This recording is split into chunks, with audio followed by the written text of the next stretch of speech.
God is spirit. John 4:20-24. Samaritan woman at Jacob's well says to Jesus, "Your ancestors worshipped on this mountain. You people say that the place to worship is in Jerusalem." Jesus said to her, "Believe me, woman, the hour is coming when you will worship the Father neither on this mountain nor in Jerusalem. People worship what you do not understand. We worship what we understand, because salvation is from the Jews. But the hour is coming, and is now here, when true worshippers will worship the Father in spirit and truth. And indeed, Father seeks such people to worship him. God is spirit, and those who worship him must worship in spirit and truth. Worship in the spirit of God that is omniversal or omnipresent in all things, not only in Jerusalem, Mecca, home, mountaintop, church, a mosque, temple, your friends, family, or any person, place, activity, or thing. When religions or belief systems become established and a building is erected, temple, church, mosque, etc., an attempt at confining the spirit or the death of the spirit within that religion or belief system may be near at hand. Churches, temples, synagogues, mosques, other ritualistic sites as idols may become religious tombs for spiritual maturation into the totality of ever-present harmonious loving union with all. These are places to gather to possibly experience isolated glimpses of the spiritual oneness found in the harmonious loving union with the universal spirit, like immersing into a sporting or entertainment event. Being there may be good practice for omniversal loving harmony if we are conscious and do not let that become our spiritual grave site or the only places that we can breathe. Jesus wants autonomous loving individuals carrying on their personal intimate love relationship with God wherever they are or will be. Because God has been, is, and will be wherever they are in every moment of their lives. Spirituality and or the atomically charged spirit of God does not only live fully within the limiting confines of structures at specific times of the day or week, it is alive everywhere all the time. It is fully alive when it breathes in all places. To the degree that it becomes focused on any person, place, building, direction, or thing, to that degree it is confined or limited and a form of idolatry. Many, all religious institutions have become obstacles to or corruptions of the love between the individual and omniversal energy or the Spirit of God. Spirit, matter, and energy appear to be synonyms and will be used as if they were throughout this writing. Einstein's theory, E equals mc2, energy equals mass times the speed of light squared, appears to unify matter and energy. Logic unifies or will unify all three.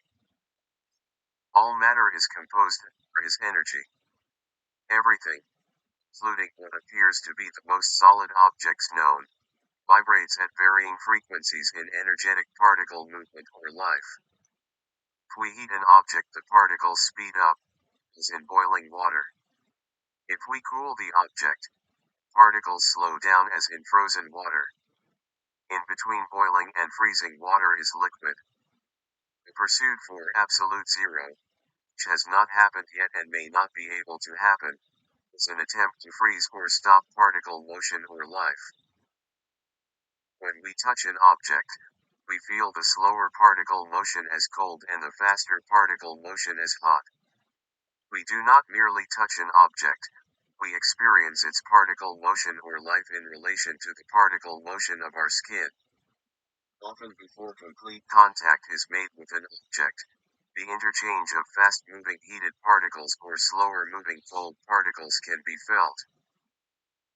Particle motion throughout our body moves within certain frequencies. When our bodies encounter particle motion that is too fast or too hot, we experience pain as a clue that our instinctive fight or controller within gives us to retreat or burn. When our bodies experience particle motion that is too slow or too cold, we also experience pain as a clue that our being gives us to retreat or freeze.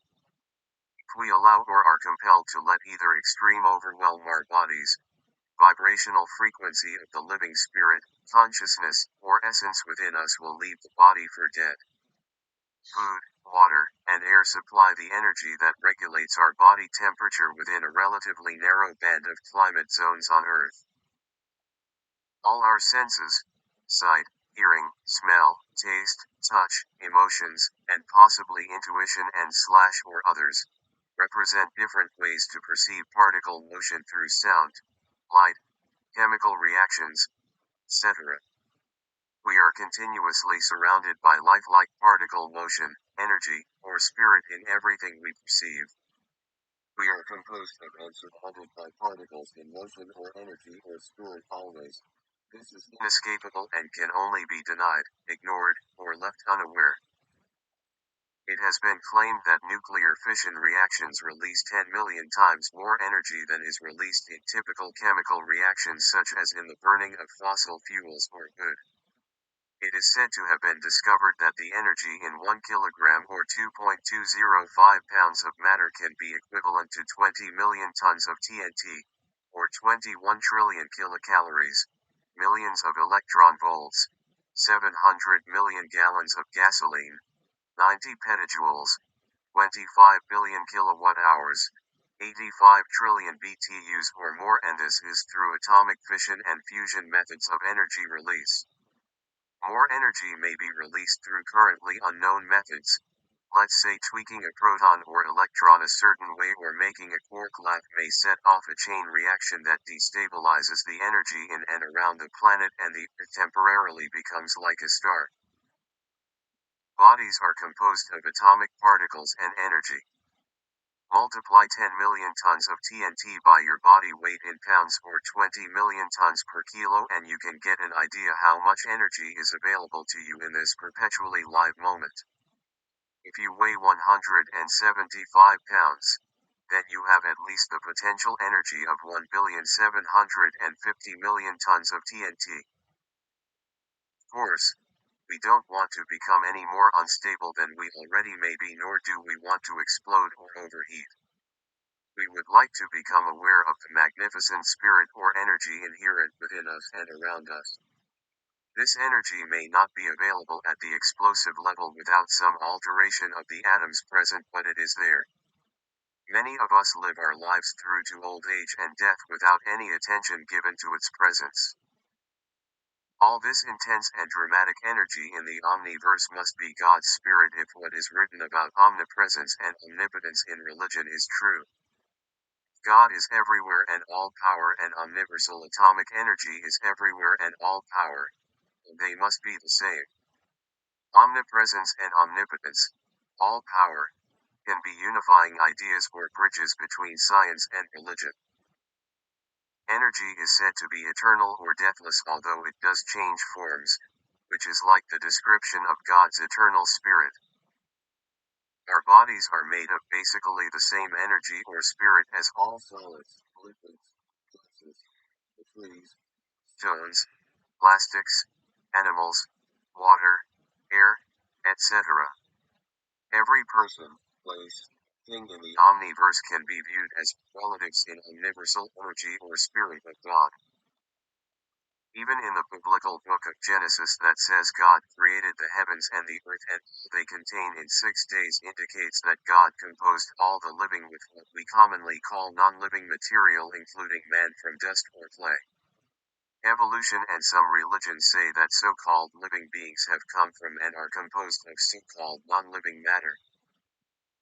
The omniverse/God is our producer or creator, no matter which belief or theory you subscribe to, and all things are in active motion.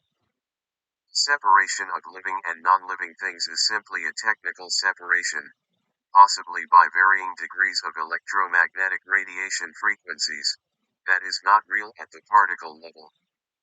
This separation has played a primary role in most human social and global conflicts, wars, and environmental destruction. Reverence for all so-called living and non-living things will play a primary role in harmonious loving unification of humans with their world or God. Galatians 5:16-25 I say, then, live by the Spirit and you will certainly not gratify the desire of the flesh. For the flesh has desires against the spirit, and the spirit against the flesh. These are opposed to each other, so that you may not do what you want. But if you are guided by the Spirit, you are not under the law. Now the works of the flesh are obvious: immorality, impurity, licentiousness, idolatry, sorcery, hatreds, rivalry, jealousy, outbursts of fury, acts of selfishness, dissensions, factions, occasions of envy, drinking bouts, orgies, and the like. I warn you, as I warned you before, that those who do such things will not inherit the kingdom of God. In contrast, fruit of the Spirit is love, joy, peace, patience, kindness, generosity, faithfulness, gentleness, self-control. Against such there is no law. Now those who belong to Christ have crucified their flesh with its passions and desires. If we live in the Spirit, let us also follow the Spirit. All right, that's a small chapter. I was considering putting God is love into this, but it's a bigger chapter, and I want to isolate the God is love chapter because it's one of the main ideas that is needed in order to love God with all your heart, mind, soul, and strength. The first is knowing who God is, which we just went through, narrowed down who God can be to the omniverse.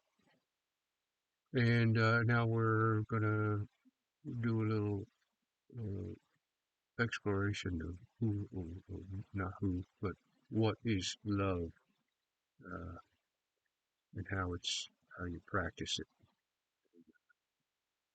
uh, apply it to this love God with all your heart, mind, soul, and strength, and love your neighbor as yourself. So that's a small little chapter. We're going to go on and stop this one, and we'll see you on the next one. God is love coming next. All right, later.